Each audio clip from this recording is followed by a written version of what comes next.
Welcome back to Networking Unleashed, Building Profitable Connections. I'm your host, Michael Forman, and today we're diving into the power of networking through a very unique lens. My guest has built success in two very different industries, launching his own fitness company and later stepping into the world of life insurance. Both ties, what ties both journeys together? The ability to build meaningful relationships, turn conversations into opportunities, and grow businesses through the art of networking. Today, we'll explore how he used networking to get his first clients, how those same skills translate across industries, and the lessons he's learned about building authentic connections that lead to real results. So if you ever wondered how to take your networking beyond just handshakes and LinkedIn requests and actually turn it into profit, you're going to love this conversation. I'd like to welcome to the podcast Marvin Booker. Marvin, listen, I've known Marvin for really a short amount of time, but we've become friendly. We know each other through networking events, and I'm a real proponent of what he has to offer. Marvin, why don't you say hello and give us a little bit about your background? Yeah, Michael, thanks for the great introduction. It's been a pleasure interacting with you throughout various networking events and hearing your wisdom and how you share it to other people and how people actually gravitate to it. They take the pointers that you give out and they apply it and then they see results. So I think that's great, first and foremost. But yeah, just you gave a great background on me. I appreciate it. Marvin Booker, born and raised New Jersey. Born in East Orange, New Jersey, went to high school in Piscataway, New Jersey, went off to play college football at Rutgers University, as well as graduating there with my degree in labor relations and employment and minor in Africana studies. Just to fast forward, I had on and off the field, I had some different things going on, a lot of different life experiences that taught me how to maintain my health, my body, right? Playing football, you have to train all the time, every day, right? Growing my body, manipulating my body to get the best out of it, to perform at a high level. And also, when I was transitioning out of football, I always saw that fitness was always a part of my life. Transitioning out of football, growing up, throughout my childhood, everything, throughout my whole life, fitness has been a huge part and component to me because it keeps me centered. And then there are different life experiences that have come about to say, hey, maybe you need to learn this, how to deal with your finances better. Maybe you need to learn this, so on and so forth. So I would find different jobs that would help me refine those skills.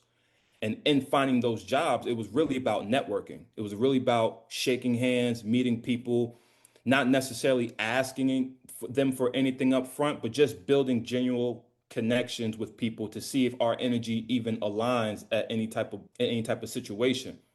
Once that would happen, then I will also do the giver's gain, right? I will make sure that if I hear something or know a connection that somebody can benefit from, I'll connect those people or give some wisdom from my experiences. And people really appreciate that. And then when it was time for me to ask for something, or if I shared my experiences or what I was looking to do, they would do the same for me, whether it be in that moment or sometime down the line. So these were certain skills that led me to start my fitness business, right? Down the line, I started my insurance company, Ace Advisors LLC. And that was all through, I was able to build those two components strictly through networking and meeting people and just really slowing down and having genuine conversations with people and letting people know what I do. So, networking is a huge component of my lifestyle.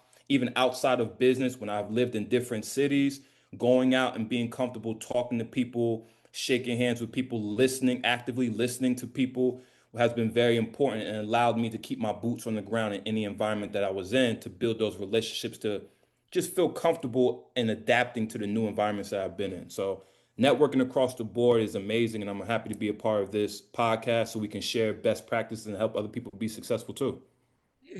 That's great, Marvin. What it sounds like is that, first of all, even through football and everything else, you have structure. You have a sense of This goes this way. And by you adding value to every relationship that you've had, it means a lot because it tells me that you are a true networker when you're looking for giver's gain, when you're looking to see what you can do for somebody, even before whatever they can do for you. Yeah. Because you know as well as I do that if you do that, what goes around comes around, and Well, you will absolutely get it. yeah, that's a great point, Michael. And the funny thing is, I've been doing it since I was young. I didn't Yeah. know about Giver's Gain. I didn't know about before we talked about the book Go Giver, right? I didn't know about that stuff. That's all within the past 5 years I learned that stuff. But Oh, these are sure. natural things from being young. And now when you get older and you get in these real life situations and that there's benefit to what your natural ability is, then it's empowering. It's a blessing.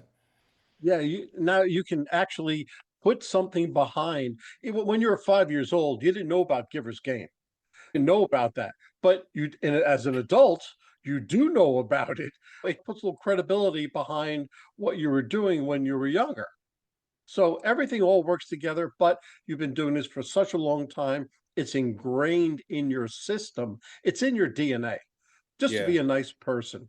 So by being that nice person, by always looking to give, you will get and receive 10 times over. So let me go into my questions. Okay. Okay. You've built a fitness company and now work in life insurance, two industries where trust and relationships are everything. What role did networking play in opening doors for you early on?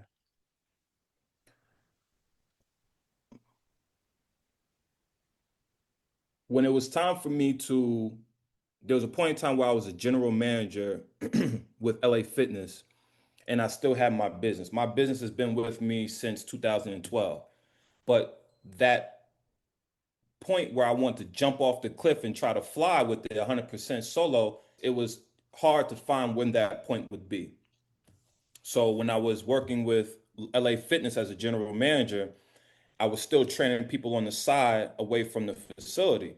And then it came a point where I was just kept on telling people, Marvin, you need to talk about what you're doing, how you can help people, and how your experiences from playing pro football and getting to that level can help these people that you're working with, that you're introducing your business to. Because there was a point in time where I think transitioning to civilian life from being a pro player, that's how I put it. I know we talked about that before. This is a different mindset, right? I didn't want to throw the fact that I was an ex-pro player out there, right? I'm still pursuing the game at one point in time, and then another point in time, I didn't want to throw it in people's faces. I just wanted to just gradually reveal myself. But when you're talking about that business, people want to know where your credibility is going to come from. Yeah, they see my structure, they see my body, but that doesn't mean I know how to articulate my wisdom to somebody else for them to take advantage of it. So it was just me really putting myself out there, creating marketing, business cards, an Instagram to create a digital footprint, reaching out to people on Instagram, going to different networking meetings, introducing myself, creating my elevator speech, handing my business card to them, and just letting them know, hey, if this is something that you're interested in, I want to offer you something of Giver's Gain once again, a free fitness consultation, and we can put that on the schedule and we can see how we can help you out. And that's just how it really went. Just being on tour, that's how I met you. Being on tour, putting at least 3 networking events on my calendar per week, and being adamant about showing up and being consistent about promoting my business. That's really how I got Booker Fitness really started. And I have 1 or 2 true clients that are still my clients today after two years plus, and they referred me business as well. So both sides, building those relationships allow people to feel comfortable to give me access to their network as well. That's the best way. Referrals are golden. Referrals is your best mode to see what clients you can receive. But one thing you had to figure out was, which you probably didn't like doing, you had to talk about yourself. You had to talk about what you can do, what you did, everything like that, because people want to know. They have to say, okay, look, I see him. Listen, he's got a good physique, but I don't know who he is. Networking is know you, like you, trust you. They'll do business with you. Right. Know you? Absolutely, they know you because they see your face. like you're not going to get along with everybody that you come in contact with. Very So true. know you like you, but if they don't trust you, they'll never do business with you. So Yeah. that's what you're doing. And the giver's gain, giving value to the relationship, that's all part of it. That's all building the trust up. But once you build that trust up, that's okay. And then you Yeah. build something called social capital. We'll get into that later on. I think the Okay. social capital and the trust kind of went hand in hand because if people see me first and then they see other things, the reviews, the visuals, it makes people say it takes the edge off. It's not 100% trust, but it Right. takes the edge off. It eases them into the situation for sure. Yes, it does. Yes, it does. And you build your social capital. You don't want to start out just flat Right. because the first time that you do something incorrectly, I'll put that nicely, you do it incorrectly, that means you're in the negatives and you have to build it back up to zero to go ahead. So the social capital is very important. That's a good point. From your perspective, what's the biggest misconception people have about networking and how do you approach it differently? That's from the jump. There's a point in time, like in college, when I was going to different networking events that they host for the student athletes and stuff like that, things were very transactional. And I think that's just how networking is perceived. I'm going here to get something, right? Or I'm going here to sell something, and that's okay for each his own. But I think networking, the misconception about networking is that it's so transactional, and some people go in there with that type of mindset. I think you should go in there authentically you. You should Absolutely. go in there with Marvin Booker first or Michael Forman first and just have conversations with people, knowing that this is the room where people are coming to have conversations, period. So, all that standing on the wall, all that other nonsense, get off the wall, right? Go shake a hand, go say hi, because people are looking for you to say something to them or to talk to other people. That's number one. Number two, I think that people should, like I said, people should really be genuine and authentic. Now, some people aren't genuine and authentic as it is, forget networking, whatever the case may be. So that's a whole Right. nother story. But we don't But go there. We don't yeah, go we there. ain't gonna go there right now. We ain't got enough time, right? So to step in the situation, be authentic, ask questions, speak, be comfortable about speaking about yourself. I think that's another misconception. People think that, and I had it myself, right? It's okay to talk about yourself because people want to learn who you are in those rooms. And then if there's some synergy, of course, you're going to get to the point where you talk about what you do and how you help people. And if there's some synergy there, hey, let's see if we can connect again outside of this event, right? And try to see where we can help each other. Or if you hear something that person needs, hey, I have a referral. Let's connect. I can shoot it to you, whatever the case may be. So I think the big misconception is that networking events need to be transactional. Networking events need to be genuine and authentic and just building that rapport with that person. And then the business comes in line to say, hey, is there somewhere where we have some overlap? Is there some synergy? Can I help you? Can you help me? I think that's a second or third conversation. That's not an initial conversation. Absolutely. And I find that really, I use the pandemic as a roadblock. Before the pandemic, networking was very transactional. I have three widget, you have a dollar, give me, we'll change it. Okay, great. You're on my customer list, and that's it. But after the pandemic, when everybody first went to Zoom and they lost the sight of seeing people face to face, it became more relational. And now it's where the giver's gain began and everything else. But when you walk into a networking event, you're I used to be in the mortgage industry and Hmm. I used to go to these network events and come home with a shoebox filled with business cards and say, look how good I did, when I really didn't. Right. So now, if I go to a 3 or 4 hour event, I come back with 15 or 20 business cards because I know that I created a relationship with those people. And I do my follow up sequence. It's my secret sauce. And I have 15 or 20 people, but that all goes into the relationship. So that's very, very true. Okay. When you started your fitness company, How did you use networking to get those first clients and build a loyal base? Yeah, I think being adamant about talking about what I do, right? So outside of working out and going to the gym and doing my own personal workouts to stay in shape, and people see that, that was one way, right? But if I'm in my casual clothes, I'm going out and I'm having a conversation with somebody, don't be scared to put your business card on the tables and introduce yourself with your business card. Hey, what's your name? You're Jack Spade. Okay, I'm Marvin Booker. Introduce yourself with your business card. Talk, have that conversation, offer that person that free consultation. And I think just the, like I said, I think I don't really know the science behind it. I'm just being myself. And then come in contact with people like you, and you're pointing out different things that I'm doing that you teach people how to do. Yes. So Yes. it's like when I get that, the biggest thing, I think, here's the best way to answer your question.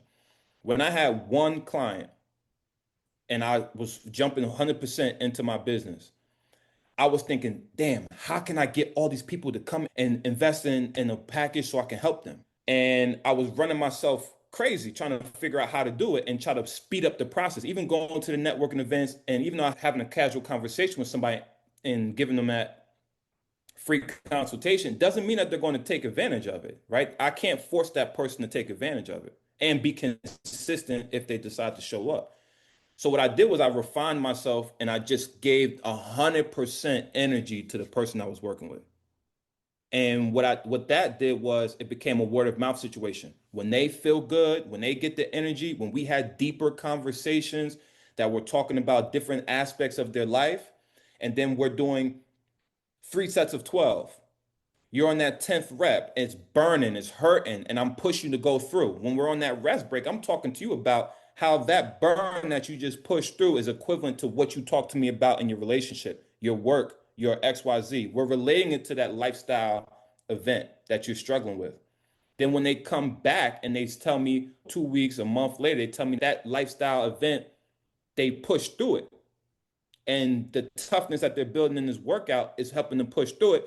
How do you think they're going to feel when they leave me? They're going to tell their daughter. They're going to tell their friend. They're going to tell their pastor. They're going to tell this. And then that's when the referrals start rolling in. And that's when I realized it's not about going wide, it's about going deep with each person. And that's going to open up the door. So once I got that first foundation of clients, maybe about 5 to 8 clients, that allowed me to take the pressure off of myself when I do go to these networking events and have people have conversations with them and offer that free consultation. Now it's not looking like that free consultation is trying to fish for business and I need it right now. I got that sales anxiety, right? No, it's coming from, hey, this is what I really do, and it's your loss if the energy behind it is your loss if you don't take advantage of it. I can speak from that space. Yep, absolutely, absolutely. And I want to just all of that was actually great, but I want to bring you back to the first part of our of this segment of this question when you talked about giving the business card. It's Right. not you giving your business card, it's them giving you their business card. And there's a certain way about it that I use personally, and when I am in a networking event or something else like that, and they're talking, they're speaking, I haven't given my business card. I haven't explained what I do, but they're talking. They're telling me everything. Yeah. And afterwards I listen, active listening, just like you said, and I listen and I repeat something back to them to show them that I was listening, and I say, you know something, I like you. I like the way you do business. How can I make you more successful? How can I be a good referral source for you? And 9 times out of 10, they say, Mike, I don't even know what you do yet. I don't even have your business card. I said, I know, but how can I help you? And that is the biggest push. And that goes right into what you were saying. Now, when you get their business card, there's a few things you write on the back. We'll go into that later. But you need to establish that for you to go through and have your mindset exactly what you were talking about. Exactly what you were talking about. And the 100% that you put into your clients, they feel that. They're going to They do. feel that, right? So they said, oh my God, Marvin is like a great instructor, trainer, whatever. I'm going back. Wait, it's Monday. When can I go back? Wednesday? Okay, when can I go back? Friday? Because I have to get more. And that's what you're after. And I think that's what you're achieving. So, anyway, all right. So, fitness and life insurance are very different spaces. Have you found the principles of networking to be the same in both industries, or do you adapt and approach depending on the field? That's a really good question. Ask that last part again. That's a really good question. Okay, I'm going to repeat the whole thing. All right, cool. Fitness and life insurance are very different spaces. Okay. Have you found the principles of networking to be the same in both industries, or do you adapt or your approach depending on the field? It's a very good question. When I walk into a room, and let's say I'm walking into a networking event, when people see me, they already know. Did he just come from the gym, or is he about to go to the gym, or what did he used to do? So my physique speaks for itself. I'm a walking billboard for my business, right? So sometimes people are already anticipating that I'm in that line of work somehow, some way. And when it is my turn to speak on what I do, they're like, "Oh yeah, I could tell." And they're adamant, they're more open to learning from me when it comes to the fitness side. Then when I throw in my experience and gives them more credibility, then they magnetize to me a little bit more. When it comes to the insurance side, it's a little bit more delicate. I think my presence, like I said, same thing from the fitness and the physique, that people, it commands a certain type of attention in the conversation. But then when we're talking about networking with insurance, it's a little bit different because when you're actively listening, you want to listen for certain boxes that are being checked off to introduce the insurance to the person, if that makes sense. And sometimes in those initial conversations, people aren't comfortable enough to reveal those boxes that need to be checked off in order for me to reveal the insurance side of things, right? So most of the time when I'm doing the insurance side of things, I'm still actively listening on both sides, but I'm a little bit more patient to offer a meeting or an appointment for insurance unless I feel like that person is very comfortable in talking to me about certain things. If they're not, then I will introduce it and say, hey, I also do this. I'm also licensed in life and property and casualty. I help people accumulate wealth, protect their assets, and start looking at retirement planning. If you're interested in this, is something that we can help you with. We do these services through insurance, life insurance products. Is that something that you'd be interested in, or do you have things set up for yourself already? We could take a peek at what that looks like so we can go over and see if you're in the best position, so on and so forth. So there's certain things that I would say and exit with, and then I'll just follow up. The follow-up game is really where it's at when it comes to insurance side. Same thing with the fitness side, but people are more magnetized to me on the fitness side than they are on the insurance side at this point in time. And that's so true. And I don't want to go into the follow up because we can do an entire hour just for the follow up. Okay. But I'm thinking about you with your two lives, right? Yeah. If you go to a chamber of commerce, and I go every Wednesday, I belong to the Johns Creek Chamber, and there are four insurance people in there at any given time. Hmm. And each one does pretty much the same thing, but Hmm. they're different in the way that they tell everybody. It's different. Now, there are different levels of trust. Now, my insurance guy happens to be in there also. He's a big guy and a boisterous voice and everything else. And he says it one way. And there's another guy who's a little more timid that says it his own way. Then there's two females, and they talk about it very hesitantly. So, who are you going to trust? So, when you walk in for your athletic, for your training, they see your build and they say, okay, he knows what he's doing. All right. Right. There's two different ways to see them, but you should definitely join a chamber or something like that. And because that's an every week thing and there's more things involved. But what I'm trying to say is that you're different, right? You're different from, let's say, those four people, Right. because you can explain what you do very eloquently, I yet appreciate you have that training, the athletic training. When I first saw you, I said, holy crap, who's that? Okay. And then Yeah, I was like, all right. But once I got to talk to you, you were just like a normal guy. right. And so that's one thing that I had to get over myself. But enough of that. Let me go into another question.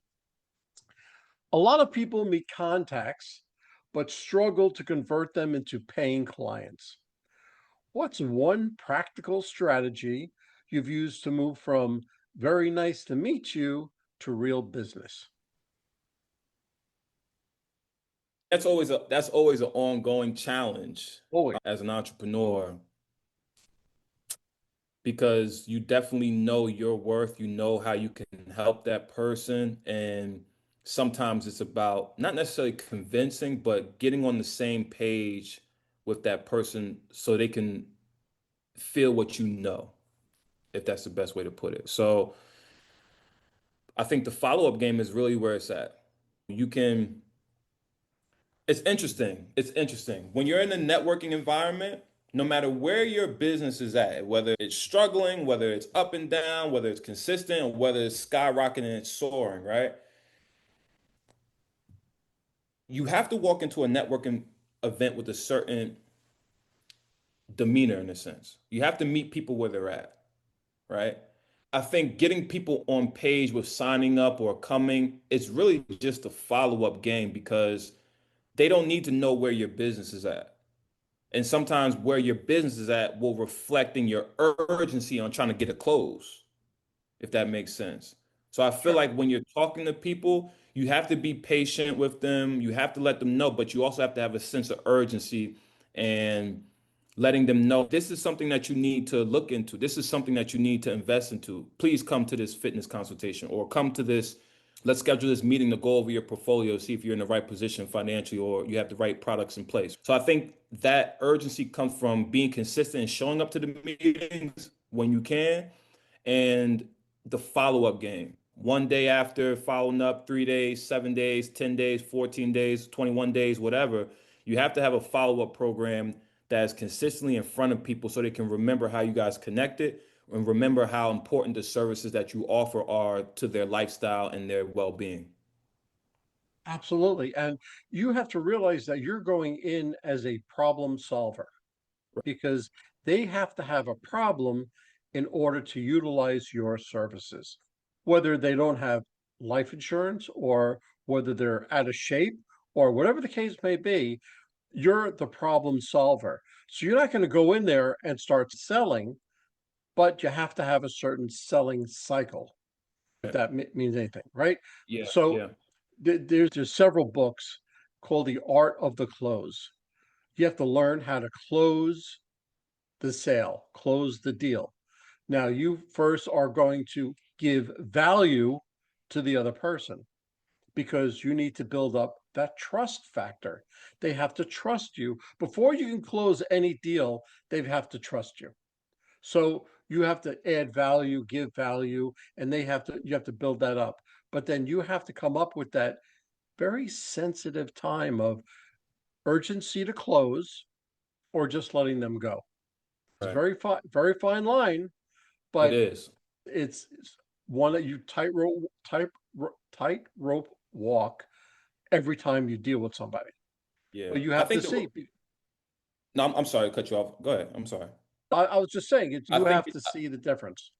Yeah, I think the rapport part of it helps you, makes that tightrope a little bit thicker for you. If It's I not. can build that rapport and we can have a good conversation, we can go back and forth, or we can have some banter, and it's not so professionally strict. Just that rapport between me and you just feels like light. That's why I say being authentic, being genuine is important, right? If you come in there strategic all the time, I'm not knocking anybody that comes in there strategic. You got to have a certain type of plan. You want to attack. Hey, I want to shake hands. I want to get 10 business cards, so on and so forth. I get that part. But if you could build genuine rapport with somebody and it feels light, that wiggle room to press somebody to come to that to that meeting, whatever your service is going to be a little bit wider than it is if you're trying to be so strict, and then you don't want to rub somebody the wrong way when you're trying to be pushing them to come to the situation. You see what I'm saying? Absolutely. And that's why you never talk business first out of the gate. You never Right. talk business. And I use something called FORM, family, occupation, recreation, and message, because I'll pick any one of the above, right? Have them talk about their family, their son, daughter, sister, brother, mother, father, whatever. And I'll start talking to them about that. The recreation, if they have children in youth sports, I told you before, I've been a baseball coach for 16 years. I was an umpire for 3 years.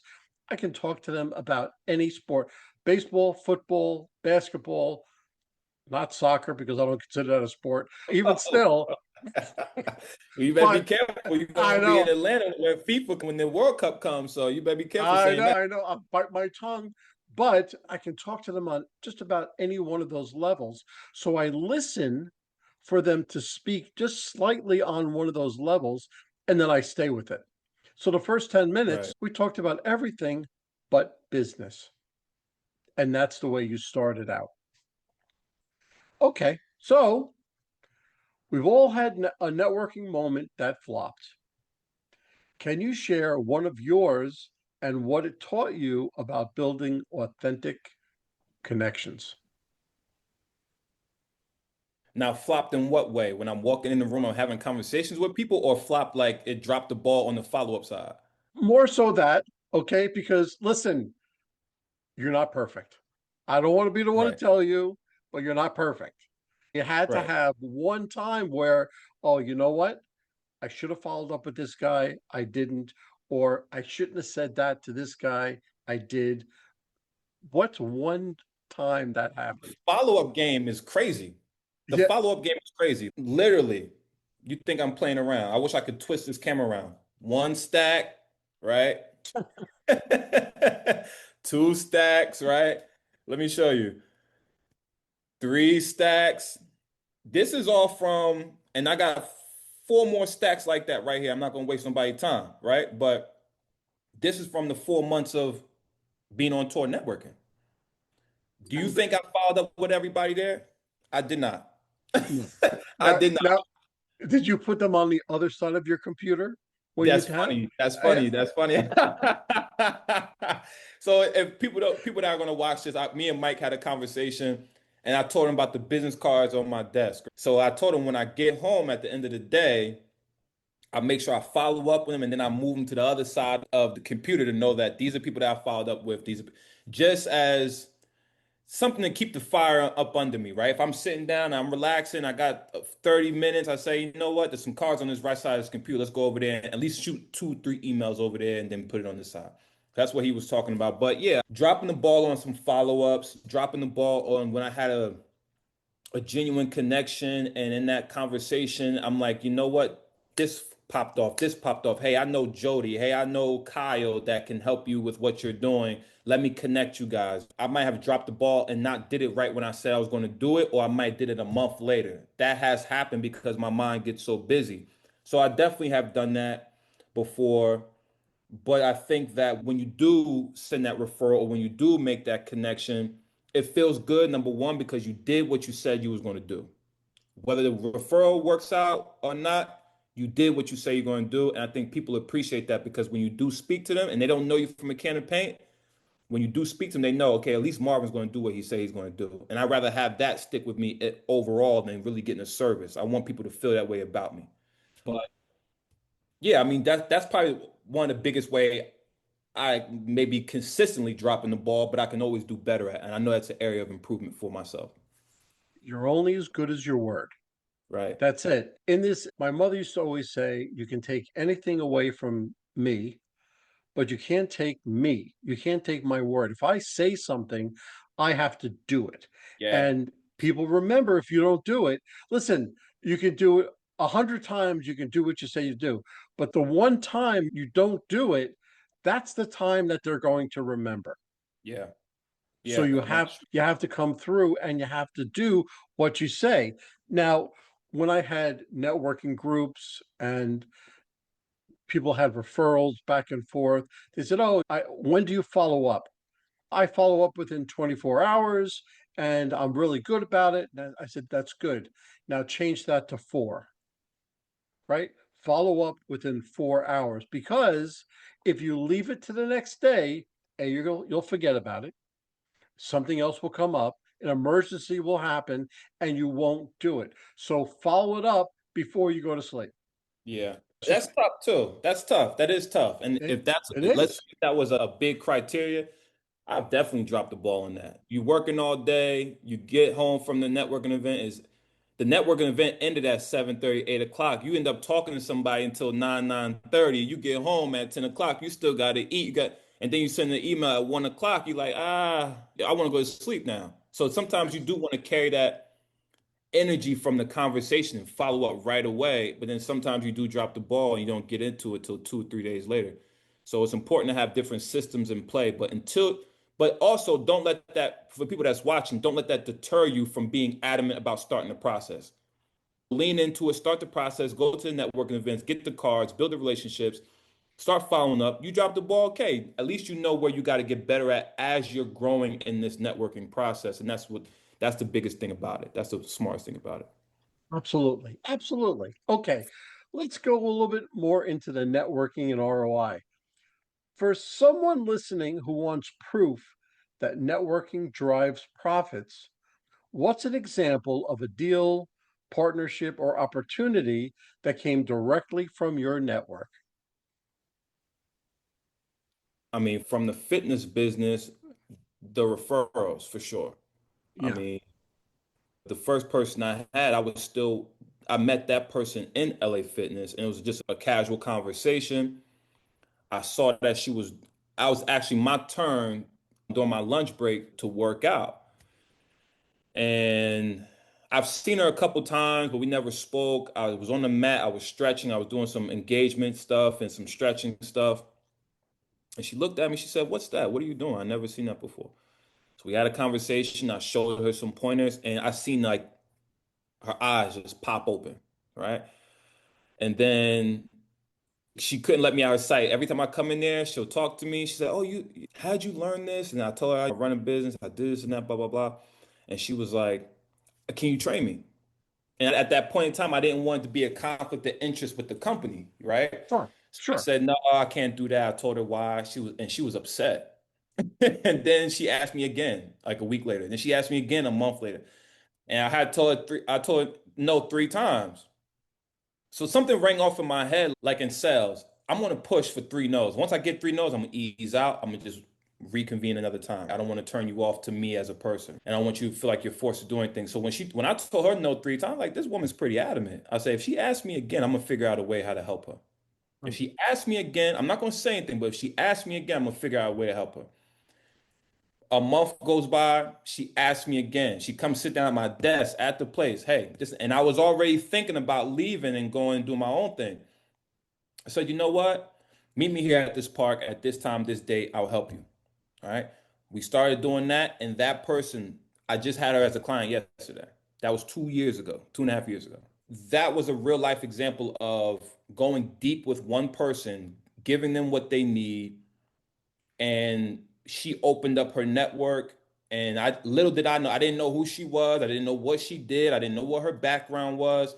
This woman is she's a pillar in her community. People really confide in her, they ask her for advice, they ask her for references. So when she opened up her network to me, that's what really gave my business the opportunity to thrive, because it was all of her clients for the first 10 months. And that was a real life example of how Booker Fitness and Performance got up and running the way it did. Well, that says a lot for you.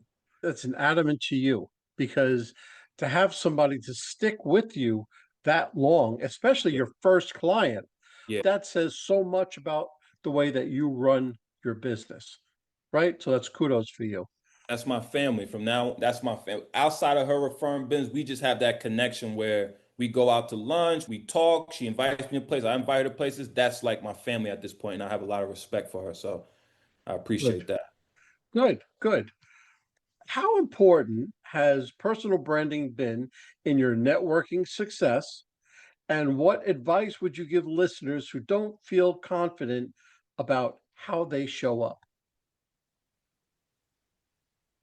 I'll answer the back half first. Okay. I was always taught that your brand is what people say about you when you leave the room. That's what I was taught. If we're not even talking about religion, let's just talk about it from a spiritual standpoint. If you believe in a higher power and you have a talent, ability that has led you to get a certain role at a job, right? It led you to be a certain type of person running your business, whatever role that you play. You have to walk into a room knowing that you already won, knowing that you are the subject matter expert, knowing that you are the leader of your own life, and that people should, it might be sound like a little bit inner arrogance, but people should appreciate the fact that you're in the room and that you're even talking to them about what you do because you can benefit from it. Now, that's not something that hey, you should talk to me because you can benefit. I'm not going to, but there's a mindset behind things, right? There's an inner understanding about yourself that you have to carry. It's not for everybody to know, but they should feel it from you.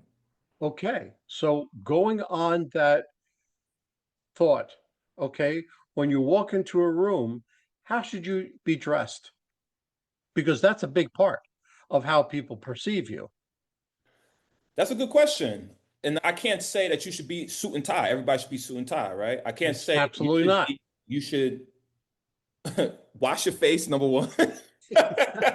Don't come in there with no sleep in your eye and white in the corner of your mouth. Wipe your face, clean your face, be presentable like your mother sent you out the house. Smell good, make eye contact with people when you talk to them and you shake their hand, and just be presentable, right? That's a part of being genuine and authentic. If you like to wear whatever you like to wear and it's flashy, it's expressive, go ahead and do that because people need to see that and feel that. If you just a guy who'd like to wear, you got 5 jeans in your closet and you got 5 shirts in your drawer, that's fine. Come presentable. As long as you come presentable and you're representing yourself how people would want people to remember you, it's all good. Like I said, your brand is what people say about you when you leave the room. So if you're making them feel good, if you're leaving them with a scent that you have, if you're leaving them with a certain type of impression from the conversation or just them observing you, your demeanor, all these things matter because when you consistently show up or they see your social presence that you build online, you need it to add up and match. It needs to be an extension of you. So going back to the first part, social branding is important. I used to hate posting when I first started doing it. But then I looked at it like I'm not posting for people. I'm literally going on the Instagram, I'm connecting my LinkedIn, my Facebook, and I'm posting to keep a digital footprint of the things that I'm telling people in person. And that mindset got me just posting. People like, yo, you posting all day. I see you all the time. Yeah, that's good. Thank you. I'm on the top of your mind. So next time you're looking for insurance or you're looking for a performance consultant, you know exactly who to call because I'm on the top of your mind. That's what I want to do. Exactly. I always profess whenever I go into a networking event or networking or meeting somebody one on one, I always dress one level up from where Mm, they are. Okay. So if they're a construction company and they're jeans and a shirt, I wear a pair of slacks and a shirt, right? If they are one up, they dress jeans, but they wear a sports coat, I will dress business casual, slacks, shirt, coat. And I might even put a tie on if I go up one level. If you know right. you're going to go meet somebody else, you're going to put that tie on. If you're just going to stay, it's always one step up, and not so much that you're putting in their face, but you look clean and you look well adjusted and everything, because all of that goes into it. Goes into the first time that somebody sees you, it's so hard to take that picture out of their minds. That's a good So, point. I never heard that one up concept. That's the first yep, time I've always heard dress for the occasion or dress for the conversation. Heard those two things, but I never heard the one up concept. That's interesting. always one up, and because you'll never be underdressed. You'll never. So it's a habit that I've gotten into. But after I do a workshop, if I go into a company, I'm always going to go see one of the C-suite executives. I'm always going to go see an executive, and I want to make sure that I'm dressed the part. So that's what I do. Okay. Did I So answer your question fully? Did I answer that question fully for you? yes, you did. Okay. Yes, Oh, you did. Okay. Life insurance is all about long-term trust. What have you learned about maintaining and nurturing professional relationships over time, not just in the first meeting?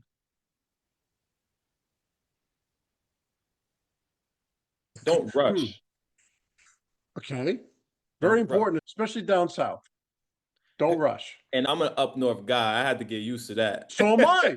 He had to tell me to slow down. Like, Yeah, Mike, talking yeah, too fast. yeah. Talking too fast. I'm talking normal. It's very interesting because on the sidebar, God knew when to put me in Atlanta, right? Because the way I was moving fast and it was just natural. That was a natural pace of things. If we're saying we're going to get something done, yeah, let's get it done. We don't need, but then you had to learn the culture. Yeah, we say we're going to get it done. Oh, let's have dinner. Let's have a coffee. Let's meet my family before we get it done. This is a different culture. It's a different pace to building business and building that relationship with professional relationships. So I think, yeah, don't rush. Have that silent confidence about yourself that whatever you guys talked about in those initial two conversations or whatever you brainstormed about where you see some collaboration, have the confidence, even if it's a month later, that it's still going to go through. I'm still able to offer this service and that person is still able to offer this service. Sometimes in those gaps of communication, when I'm super busy and that other person's super busy, we might have doubt creep in, we might have worry creep in, and that frequency alone can shake up certain relationships with people, right? Because now you get back in the conversation thinking that the person didn't even want to talk to you when that person is basically just as busy as you. So I think building that rapport every now and then, hey, let's go get a coffee and connect. That's what I do. I do a coffee and connect with people. If I think that we're having a great conversation in that networking meeting and there's some professional relationship that we can build for, and the conversation is really going, I still want to network in the room, and I still want you to network in the room. But let's make sure we put something in the calendar right now before we break this conversation. Let's do a coffee and connect because I'm really into what we're talking about and I want to continue to grow that relationship and just take it as one step at a time. So when I do that coffee and connect, whether it's a week out, then we can be lighter about talking about things and then potentially go into the next setup. Hey, let's go do dinner, or this event happened, or my friend is doing this. Why don't you come out? And that's how you build the rapport until something takes off. So I just think don't rush, be yourself, have some great conversations, and know the reason why you guys are connecting and talking until other reasons and other rapport points come about where you continue to build that relationship. Absolutely. Absolutely. And all that goes back into the know and trust.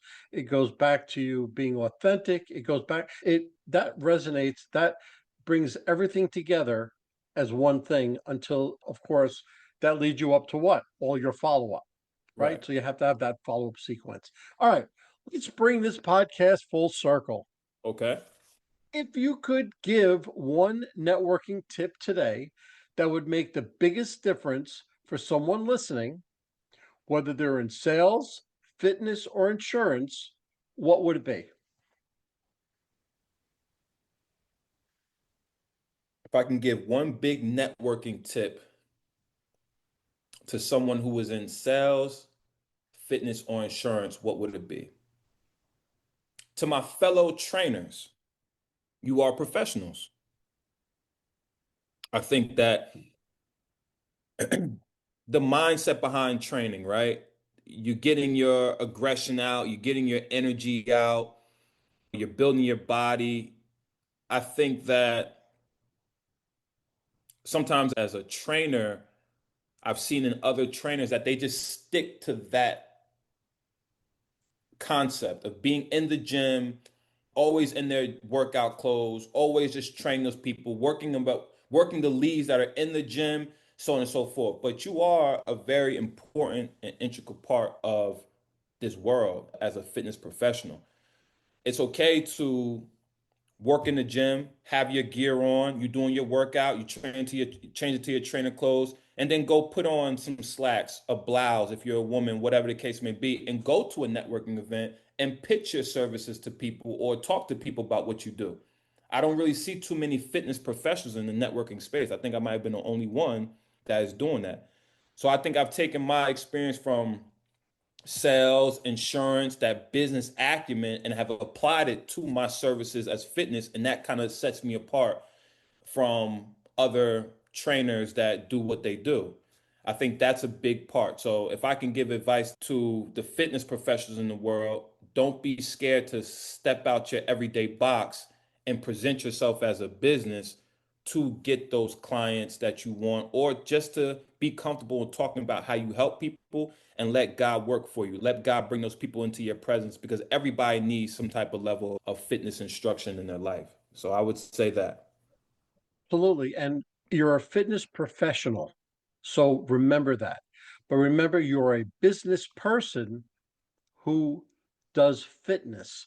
You're Right. not a fitness person that does business. You're a Right. business person that does fitness. And there's a stark difference between the two.